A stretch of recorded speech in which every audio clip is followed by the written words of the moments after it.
Assalomu alaykum, yana bir bor qadrli talabalar. Bugun biz Laravelni o'rnatishimiz kerak. Laravelni darsda bir qator ko'rsatib o'tganman. Open serverga o'rnatishni bugungi darsimizda bo'ladigan bo'lsa, asosiy ko'rsatishimiz kerak bo'lgan narsalar bu exampga o'rnatish.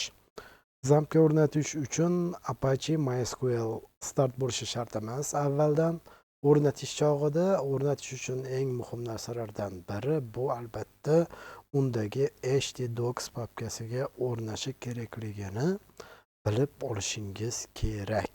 Bizda demak mana htdocs papkasi bor. Bu yerda bir qancha fayllar mavjud. Bu bizga hozircha hech qanday muammo tug'dirmaydi.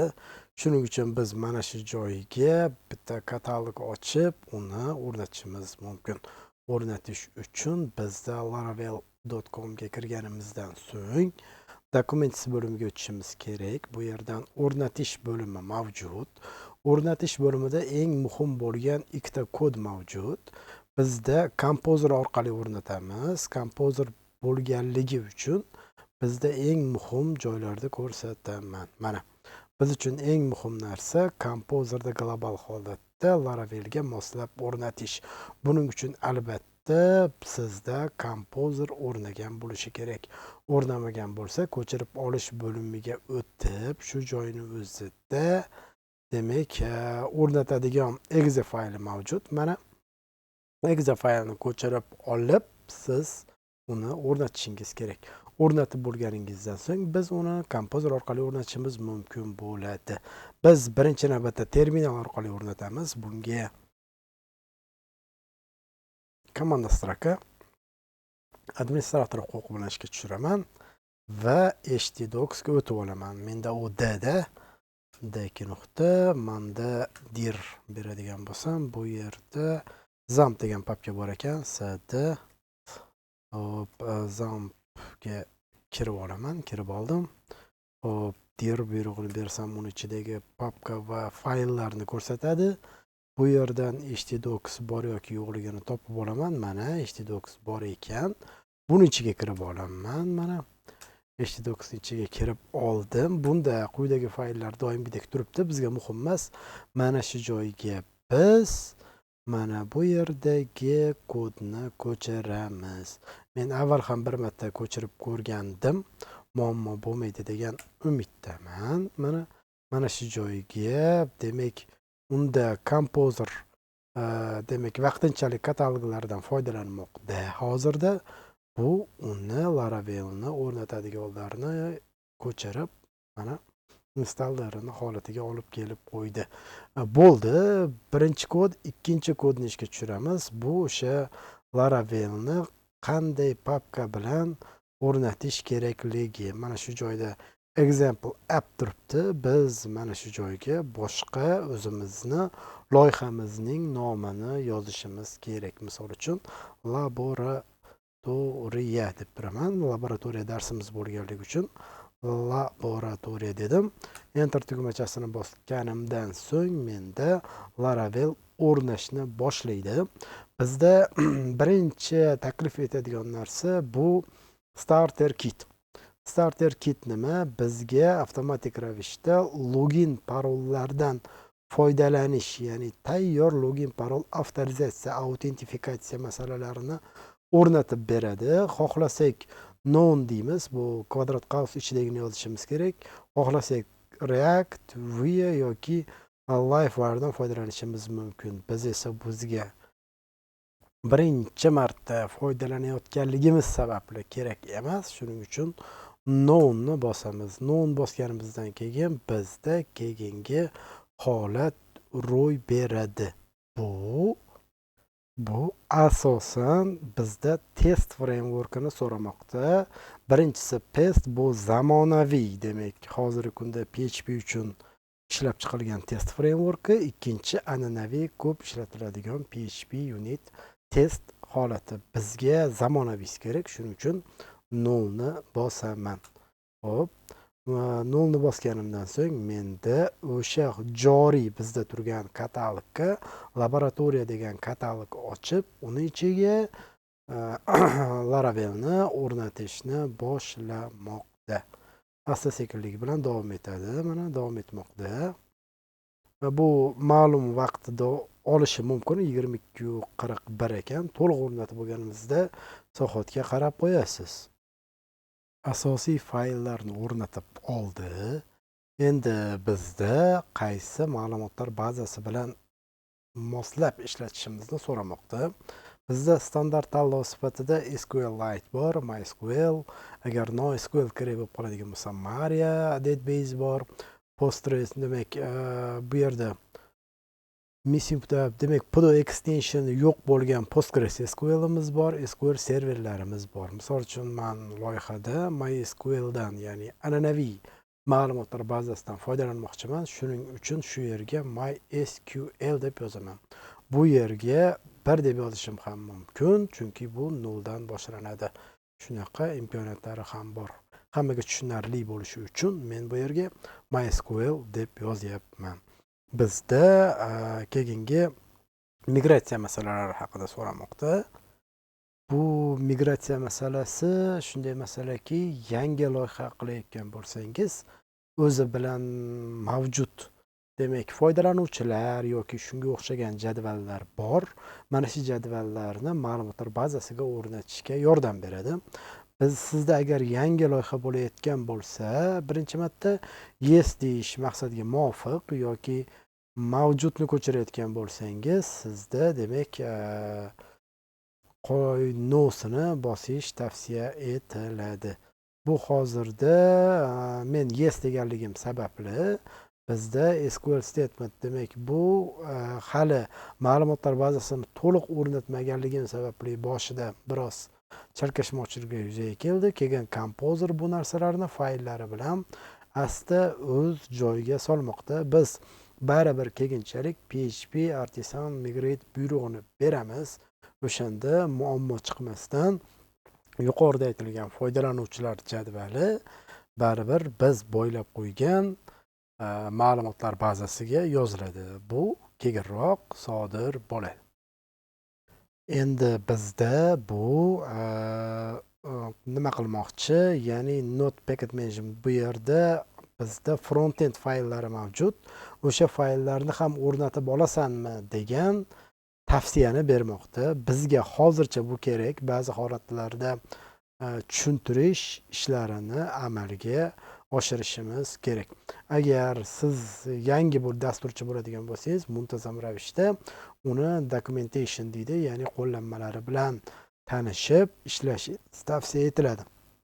Ko'rishingiz mumkin, bizda hamma yoq deyarli yaxshi o'rnadi. Bu laboratoriya degan katalogga o'rnadi. Biz buni tekshirib ko'rishimiz mumkin. Bu yerda mana laboratoriya degan katalog, uni chekiradigan bo'lsak, bizda bir qancha fayllar bor. Endi bu fayllar bilan bu yerda ishlash noqulay bo'lganligi sababli bizga PHP Storm yordam beradi. Biz bu yerdan uni open qilib olishimiz mumkin. Projekt, hop, mana shu joyda mana open new project qilsak ham bo'lar edi bizga, lekin hozir katalogni to'g'ridan to'g'ri ochish qulay bo'lganligi sababli biz bu yerdan demak to'g'ridan to'g'ri open ishini amalga oshiramiz. Example ichida laboratoriya htdocs degan katalog, bu yerdan laboratoriyani tanlab OK tugmachasini bosamiz. Biz qaysi holatda so'rayapti? Mana shu yerda o'ziga ochib bersin. Mana ochib bergandan so'ng bu yerda Laravelni readmelari bizda yangi bo'lganligi sababli tushuntirish ishlarini olib boryapti. Bizga hozirda bu kerak emas. Bizda mana hamma yoq joy-joyda kataloglarni ochib oldik. Endi bu mana bu pastki tomonda ko'rishingiz mumkin. Bu PHP Storm biz yuklagan katalogni har bir fayllarini indeksatsiya qilmoqda. Xo'p, mana indeksatsiya qilib oldi, hammasi joyida. Biz uni exampga o'rnatganligimiz sababli yana bir qancha sozlash ishlarini amalga oshirishimiz kerak. Bulardan eng birinchisi nima? Bulardan eng birinchisi bu MySQL ga to'g'ridan to'g'ri man avval Apache'ni start berishim kerak. Bu 8043 ni ishga tushiradi, keyingi holatda 3306 ni ishga tushiradi, keyinchalik muammo bo'lmaydi. Mana shu joyda men ma'lumotlar bazasini yaratib olaman. Bu menga nimaga kerak? Hozir ko'rsataman. Adminni bosganimizda bizda mavjud bo'lgani ishga tushadi. Mana shu yerni ko'chirib ola qolay.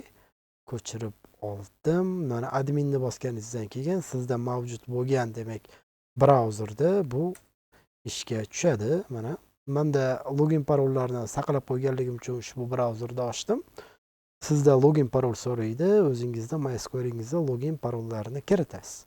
Xo'p, bizga yangi kerak. Mana new ni bosamiz. New ni bosgandan so'ng mana shu yerga bizga yangi db deb turaman. Bu yerda kodirovka general C bo'la qolsin. Mana kodirovkani tanlab qo'ydim. Ham yo'q bo'lganidan so'ng, demak, yaratish tugmachasini bosaman. Agar yaratilsa, mana shu chap tomonda ma'lumotlar bazasining ro'yxatida bu hosil bo'lib qoladi. Bizga yangi db nima uchun kerak? Yangi db asosiy kerak bo'lganligining sababi bizda mavjud bo'lgan n.nv degan fayl bor. Mana shu orqali bizda sozlash ishlari amalga oshiriladi. Birinchi ma'lumotlar bazasini ulab olamiz, hammaga tushunarli bo'lishi uchun. Mana MySQL bizni kompyuterimizda port 3306 mi tekshirib olamiz. 3306. Ma'lumotlar bazasining nomi laboratoriya emas, albatta laboratoriya emas. Bizda yangi db deb nomlangan. Hozircha parol, username, ma'lumotlar bazasi uchun foydalanuvchi nomi root, parol esa yo'q desak, hozir menda test uchun mana shu to'liq ishlaydi. Yangi ochmadim. Siz yangi ochib olishingiz mumkin. Bizda asosiy qilmoqchi bo'lgan ishlarimizning yana biri bu terminalni ham pastga ochib qo'yishimiz kerak, chunki doim mana bu yerdan ishlatish noqulay bo'lishi mumkin. Mana shu joyni o'zida terminaldan ochadigan bo'lsangiz, laboratoriyaning ichida paydo bo'lib qoladi va biz mana shu yerga to'g'ridan to'g'ri, demak, kodlarni yozishimiz mumkin. Xo'p, mana shu joyda mana bularni ichida mana buni biz qilib bo'ldik. Ya'ni qilasanmi deganda yes ni bosdik. Birinchisi va oxirgisi kerak emas. Bular nima vazifani bajaradi? Birinchisi bizda loyihamizni papkasiga kirib olish, oxirgisi bo'ladigan bo'lsa, kompozer orqali to'g'ridan to'g'ri loyihamizni ishga tushirishda tayyorlash. Bizda Apache bu uchun bor. Shuning uchun men mana bu ishni amalga oshirganim yo'q. Hop, ma'lumotlar bazasini yaratib oldim. Mana bu sozlashni amalga oshirish kerak edi. Men buni amalga oshirib oldim. Ma'lumotlar bazasining nomini yozdim buni o'rniga. Endi o'sha ma'lumotlar bazamizga uning jadvallari avtomatik hosil bo'lib qolishi uchun biz migrate degan kodni amalga oshirishimiz kerak. Hozirda bizda mana ko'rishimiz mumkin, yangi dbning ichida hech narsa yo'q, hatto jadval ham yo'q. Shuning bo'm-bo'shligini inobatga oladigan bo'lsak, biz shu yerga PHP artisan migrate desak, PHP artisan bu xizmatchi so'z, artisan o'zbekchasiga mohir degan ma'noni bildiradi. Tak, bularni bizga tushuntiryapti. Birinchi marta o'rnatib olganligim uchun migrate tugmachasini, enter tugmachasini bossam, menda demak jadvallar hosil bo'ldi. User table jadvali, cache va jobs hosil bo'lib qolibdi. Buni bir qator tekshiruvdan o'tkazamiz. Mana yangi dbni bosgandim. Cache loglari, fieldlar, jobslar, batchlar, eng muhim narsalardan bittasi menga keragi users degan jadval hosil bo'lib qolgan. Users jadvalida ID, name, emailni tasdiqlash, parol, tokenlarni eslab qolish, create va update holatlari bor. Bu yerda delete yo'q.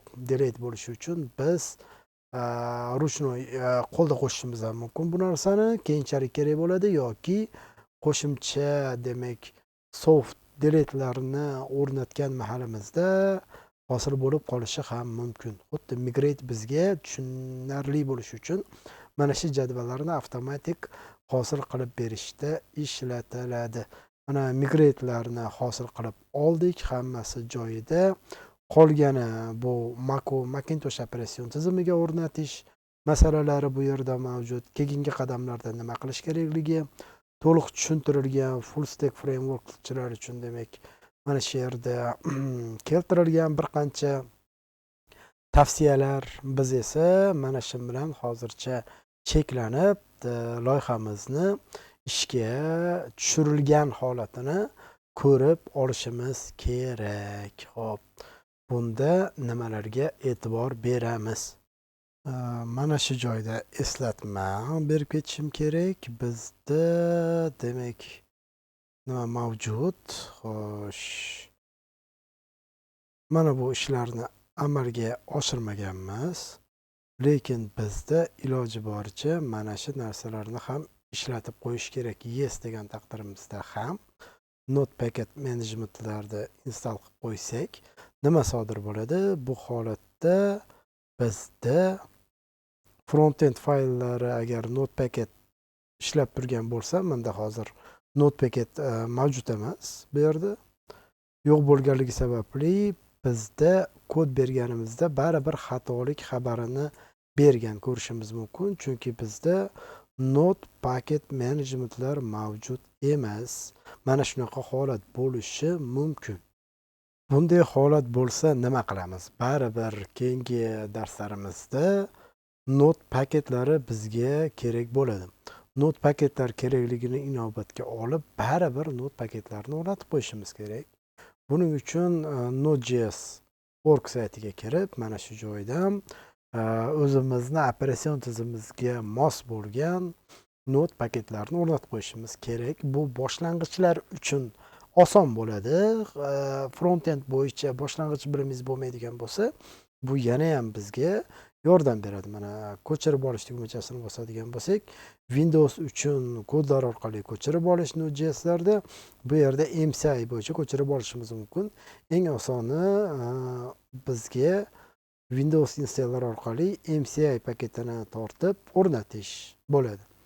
Xo'p, uni ko'chirib olish tugmachasini bosganimizda bizda mana ko'rishingiz mumkin 29.5 megabayt bo'lgan o'rnatiluvchi fayl ko'chmoqda. Biz hozir buni o'rnatamiz siz bilan birgalikda. Avvalgi holatda menda ham bor edi, hozirgi holatda menda ham o'rnamagan. Bo'ldi. Mana ko'rishimiz mumkin. Xo'p, endi buni o'rnatamiz. Administrator huquqi bilan ishga tushirsak yana ham yaxshi, lekin hozirda bunday qilmadim men vaqtincha. Mana ko'rib turibmiz. C ga program faylga o'rnayapti. Keyingi holatlarda hamma sizga men ruxsat beraman. Keyingi tugmachasi avtomatik turistda. Xo'p, cho'kateligiga bu ham kerak bo'lib qolishi mumkin. Shuning uchun galочка qo'ydim. Install tugmachasini bossam, Node.js bizda o'rnamoqda. O'rnab bo'lganidan so'ng bu o'rnagan katalog Pezda mavjud yoki yo'qligi juda ham muhim.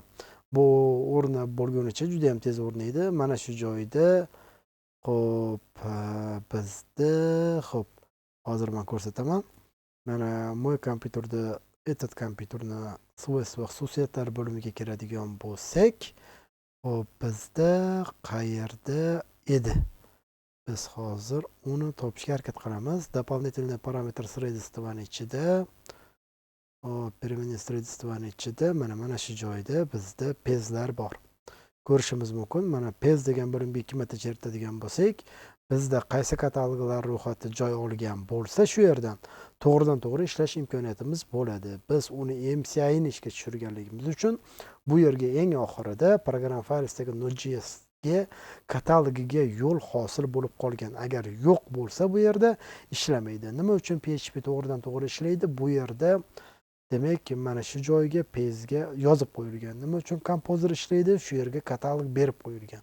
Mana shularga iloji boricha e'tiborli bo'lish kerak. Menda hammasi joyida ekan. Hali o'rnab bo'lmasdan avval birinchi buyrug'ida bo'pti. Mana finish tugmachasini bosaman. Bosganimdan so'ng mana shu esimizda turibdi. Hali ham bizda demak npm install bor va npm run build bor. Bizda hali to'liq ishga tushgani yo'q. Hop, ishga tushgan yoki tushmaganligini bilish uchun shu yerda v bilan berib ko'ramiz. Agar bunda ham ishlamasa, bizda komanda stroka orqali bunga urinib ko'ramiz. Node o'rnagan yoki yo'q. Keling, bunda qilamiz. Mana node o'rnabdi. Mana o'rnaganligini ko'rishimiz mumkin. Xo'p, bizda mana shu terminal orqali ham urinib ko'rgan bo'lamiz. Mana bu yerga svadan yozishim kerak. Xo'p, bundoq qilsam bo'ladimi? Yo'q. Bundoq qilay. Xo'sh, diri bilan berishim kerak edi asli. Bu yerda bizda